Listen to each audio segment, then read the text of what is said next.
오늘도 값없이 베풀어 주시는 주님의 끝없는 은혜를 누리며 승리하는 꿈미래 모든 분들이 되기를 소망합니다. 지난 주일에 제 고등학교 동창들이 함께 꿈미는 미래교회에서 예배했습니다. 한 친구는 중학교 고등학교를 같이 나왔고요. 근데 그 친구는 신앙생활을 하진 않는데 그 친구의 가까운 친척분 중에 한 분이 해외 선교사로 계셨어요. 그래서 제가 목사가 되려고 하는 것을 알고 난 다음에 자기를 위해서 좀 기도해달라고 부탁했던 그런 친구이고요. 또 한 친구는 신앙생활을 아주 잘하고 있는 친구이고 신학도 조금 공부했던 그러한 친구였습니다. 4명의 친구가 오기로 했었다가 2명의 친구가 뜻하지 않은 일로 좀 이렇게 갑작스러운 일로 함께하지 못했는데요. 또 함께 왔던 두 친구와 셋이서 아주 정말 오래간만에 만나서 이야기도 하고 또 문화생활도 즐기면서 옛 이야기도 꺼내면서 즐거운 시간을 보냈습니다. 그런데 제 친구들이 와서 그랬는지 아니면 꿈미래 식구들이 저에 대해서 궁금한 게 많았었는지 모르겠는데 제가 없는 사이에 친구들에게 물어봤다고 하더라고요. 제가 학교 다닐 때 모범생이었냐고 물어봤대요.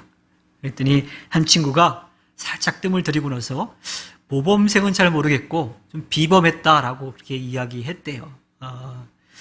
그 뜸들인 것 때문에 어떻게 오해하실지는 잘 모르겠지만 어찌됐든 이 친구는 이제 조심스러워서 이렇게 뜸을 들였다라고 합니다.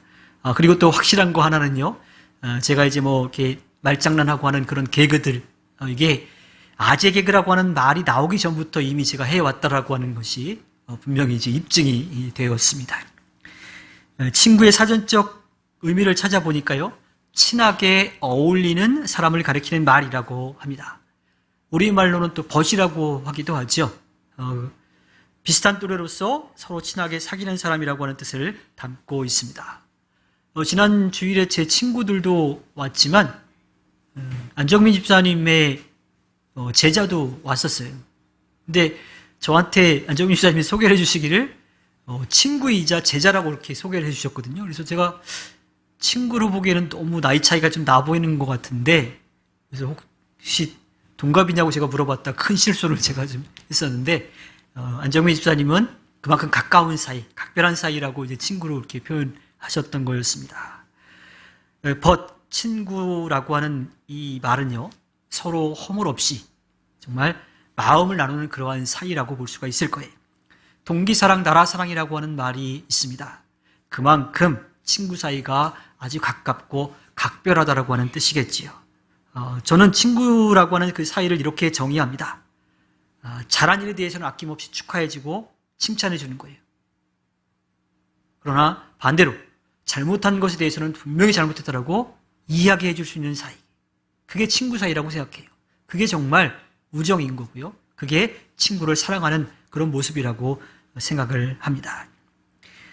오늘 우리가 함께 나누는 말씀 앞절에 보면요. 요한복음 15장 9절과 10절의 말씀을 보면 아버지께서 나를 사랑하신 것 같이 나도 너희를 사랑하였다. 너희는 내 사랑 안에 머물러 있어라. 너희가 내 계명을 지키면 내 사랑 안에 머물러 있을 것이다. 그것은 마치 내가 내 아버지의 계명을 지켜서 그 사랑 안에 머물러 있는 것과 같다라고 말씀하십니다. 예수님이 이렇게 말씀하신 까닭이 오늘 우리가 함께 나누는 말씀 가운데 나와 있어요. 요한복음 15장 11절에 내가 너희에게 이렇게 말을 한 것은 내 기쁨이 너희 안에 있게 하고 또 너희의 기쁨이 넘치게 하려는 것이다. 하나님이 예수님을 사랑한 것과 같이 예수님이 우리를 사랑하셨고 또 우리가 그렇게 우리의 이웃을 사랑하라고 말씀하고 있어요. 하나님이 예수님을 어떻게 사랑하셨을까요? 사실 그냥 딱 떼놓고만 본다면 아무 죄 없으신 예수님을 이 땅에 내려보냈죠. 그리고 십자가의 고통 가운데 죽음을 맞이하게 했어요. 자, 이게 사랑일까요? 하나님은 예수님을 인정해 주셨습니다. 우리의 모든 죄를 대신해서 짊어지시고 그 죄값을 치러줄 수 있는 존재로 인정해 주신 거예요. 그만큼 예수님을 신뢰했기 때문에 그 일을 맡기신 거지요. 그렇다면 예수님께서 이 땅에 오셔서 새 계명을 우리에게 주신다라고 하셨던 계명, 우리에게 지켜야 된다라고 하신 그 말씀이 무엇일까요? 요한복음 15장 12절에 이렇게 말씀하십니다. 내 계명은 이것이다. 내가 너희를 사랑한 것과 같이 너희도 서로 사랑하여라. 예수님은 만왕의 왕이십니다. 하나님이시지만 인간의 모습으로 이 땅에 오신 분이에요. 그런데 그분이 당시 사회로부터 또 사람들로부터 무시당하고 인정받지 못했던 낮은 자리에 있는 사람들에게로 다가가셨어요. 그들 곁에 가셔서 그들의 친구가 되어 주셨습니다. 이것은요, 선거 때만 되면 정치인들이 보여주기식으로 하는 그런 정치적 행보가 아니에요. 낮은 자리에 함께 가셨고 참으로 그들의 아픔과 함께 아파하시면서 그들의 필요를 채워주셨습니다. 단지 그들의 아픈 몸을 낫게 해주는 정도가 아니라요, 그들이 다시 삶으로 돌아올 수 있도록 그들을 회복시켜 주셨어요. 그리고 그들에게 구원의 은혜를 베풀어 주셨죠. 이어지는 요한복음 15장 13절의 말씀을 보면 사람이 자기 친구를 위하여 자기 목숨을 내놓는 것보다 더 큰 사랑은 없다라고 합니다. 서로 사랑하는데 어떻게 사랑하느냐? 친구를 위해서 자기 목숨을 내놓는 그러한 사랑이라고 합니다. 또한 예수님께서 말씀하시는 계명이 어떤 것인지를 알려주시면서 당신이 우리를 위해서 어떠한 일을 하실지도 말씀해주고 계시죠. 우리를 친구 삼아주셨는데 친구를 위해서 자기의 생명을 내어주셨잖아요. 예수님은 우리의 모든 죄를 대신 지시고 죽으심으로써 우리가 용서받을 수 있는 길을 열어주셨습니다. 자, 그 길을 우리가 걷는 방법은요, 구원의 은혜를 누리는 겁니다. 이어지는 14절 말씀을 보면 내가 너희에게 명한 것을 너희가 행하면 너희는 나의 친구이다. 그냥 가만히 있다가 친구가 되는 게 아니라 예수님이 말씀해 주시고 가르쳐 주시고 보여주신 그 일을 하는 것, 그러면 친구가 된다고 말씀하십니다. 그 믿음을 갖는 방법은요, 바로 예수님의 친구가 되는 거예요. 언제나 함께하며 존중하고 배려하며 마음을 나누는 거지요. 예수님께서 우리들에게 말씀해 주신 것, 그 가르침의 핵심은요, 하나님 사랑과 이웃 사랑입니다. 먼저는 겸손한 마음으로 살아계신 하나님을 믿고 의지하며 사는 것이고요, 그 받은 사랑을 나누는 겁니다. 그 사랑을 이웃들에게 베풀며 전하며 살아가는 것, 그것이 예수님이 이 땅에 오셔서 우리들에게 가르쳐 주시고 또 살아가라고 부탁하신 말씀인 거지요. 그렇게 살아가면 우리는 예수님의 친구가 되고 또 구원의 은혜를 누리며 살 수 있습니다. 예수님은 우리와 다른 분인데 우리와 같아지셨어요. 그분이 하신 일에 대해서 요한복음 15장 15절에서 말씀하십니다. 이제부터는 내가 너희를 종이라고 부르지 않겠다. 종은 그의 주인이 무엇을 하는지를 알지 못한다. 나는 너희를 친구라고 불렀다. 내가 아버지에게서 들은 모든 것을 너희에게 알려주었기 때문이다. 우리나라의 한 예절이기도 하지만요, 우리나라 사람들은 이 상하관계, 또 이 위계 질서, 서열을 아주 중요하게 여깁니다. 그래서 어떤 분들은 앉는 자리까지도 다 이렇게 염두에 두고 또 그렇게 앉아야 된다고 생각을 하셔요. 또 기본적으로 어떤 명단을 작성할 때 그 명단에도 명단을 넣는 순서가 있어요. 이 감리교회에도 연회 주소록이라고 교회 주소록이 있는데 그 주소록에는 이 지방회별로 나눠져 있는데 그 지방의 교회가 들어가는 순서는 교회가 세워진 순서대로 들어가게 되어 있습니다. 또 이 감리교회의 또 원칙 가운데 하나가 서열을 지켜서 이름을 좀 써야 돼요.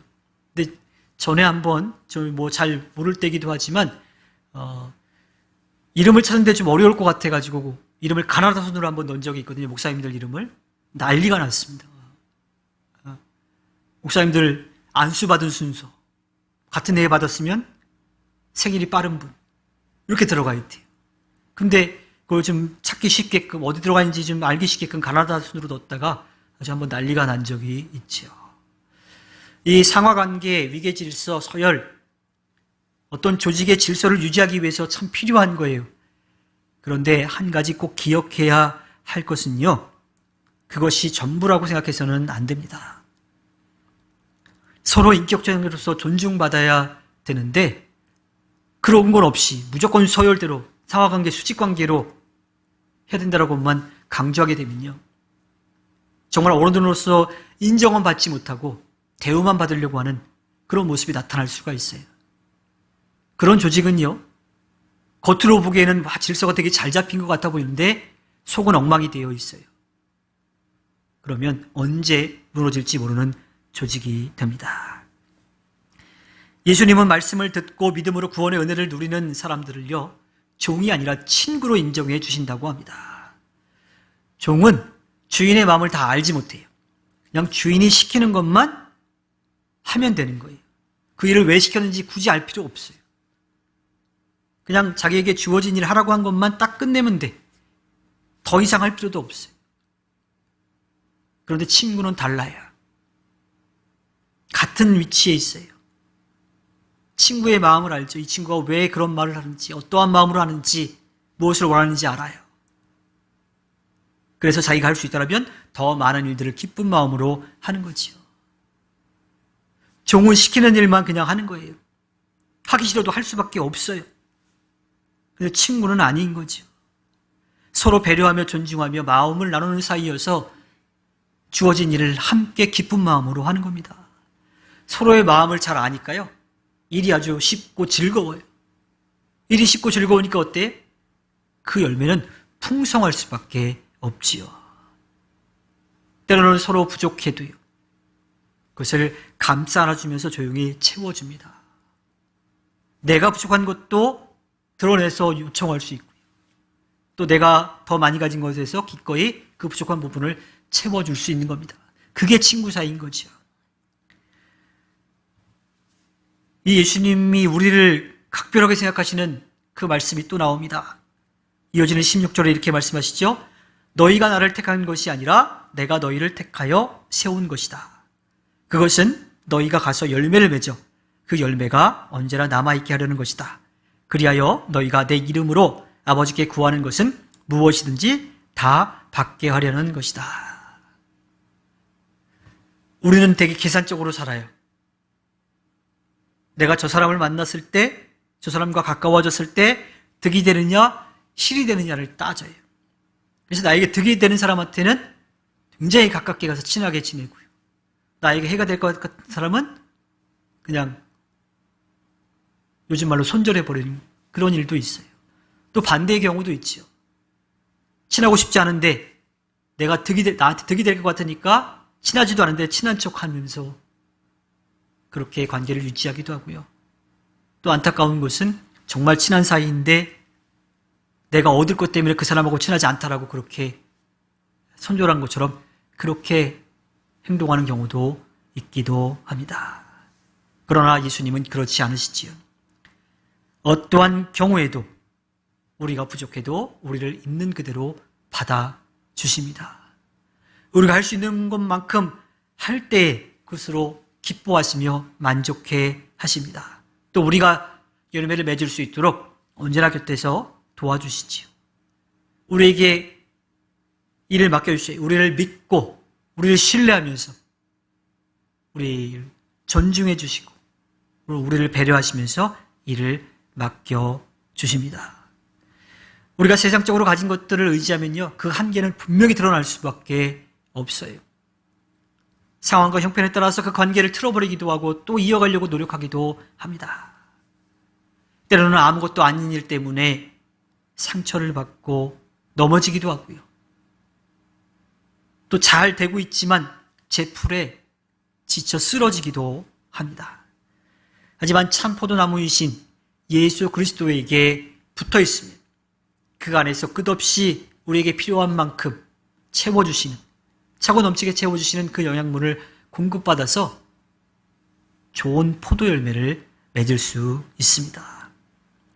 모든 것을 아시고 모든 것을 하실 수 있는 주님을 의지하면 때로는 우리가 넘어질 수도 있죠. 흔들릴 수도 있어요. 실수하기도 합니다. 하지만 다시 일어설 수가 있어요. 왜냐하면 주님이 우리를 붙잡고 계시기 때문입니다. 그래서 다시 일어서서 끝까지 달려나가서 우리에게 주어진 일을 감당해서 그 열매를 맺을 수 있게 되는 거지요. 오늘 마지막 절을 다시 한번 읽어보면요. 내가 너희에게 명하는 것은 이것이다. 너희는 서로 사랑하여라. 요즘 그런 말 많이 하죠. 기승전모. 예수님의 말씀의 그 계명의 핵심은요. 기승전 서로 사랑이에요. 일방적인 사랑도 아니에요. 서로 존중하고 배려하고 있는 그대로를 인정해주는 그러한 사랑인 거지요. 예수님의 말씀의 처음과 끝이 바로 서로 사랑입니다. 우리는 예수 그리스도의 사랑을 받았어요. 그러니까 우리는 서로 사랑해야 돼요. 또 한 가지 더 생각할 건요. 내가 사랑받는 존재인 것처럼 다른 사람도 예수 그리스도의 사랑을 받은 존재예요. 그렇기 때문에 사랑하는 거예요. 계산적으로 보면 사랑하기 쉽지 않죠. 때로는 내 자신도 스스로 사랑하기가 어려운데 예수님이 우리를 종이 아니라 친구로 부르셨다라고 하는 것, 친구로 인정해 주셨다라고 하는 것, 하나님이 예수님을 믿고 일을 맡겨주신 것처럼 예수님도 우리를 믿고 우리를 친구로 대해주시고 우리에게 일을 맡겨주신 겁니다. 이것이 예수님의 계명이에요. 계명이라고 하면 좀 명료처럼 느껴가지고 부담스러울 수 있어요. 아, 이거 해야 되는데 안 하면 안 되는데. 근데요, 친구 사이이기 때문에 이제 그 계명이요 부담이 아니에요. 어쩔 수 없이 해야 되는 일이 아니라 기쁜 마음으로 하는 일이 되는 겁니다. 서로 마음을 나누며 기쁘게 그 일을 할 수 있게 된 거지요. 우리를 존중해 주셔서 친구 삼아 주신 주님의 마음을 알아서 기쁜 마음으로 그 일을 해내서 주님의 영광을 나타내는 꿈밀의 모든 분들이 되기를 주님의 이름으로 부탁드립니다. 기도하겠습니다.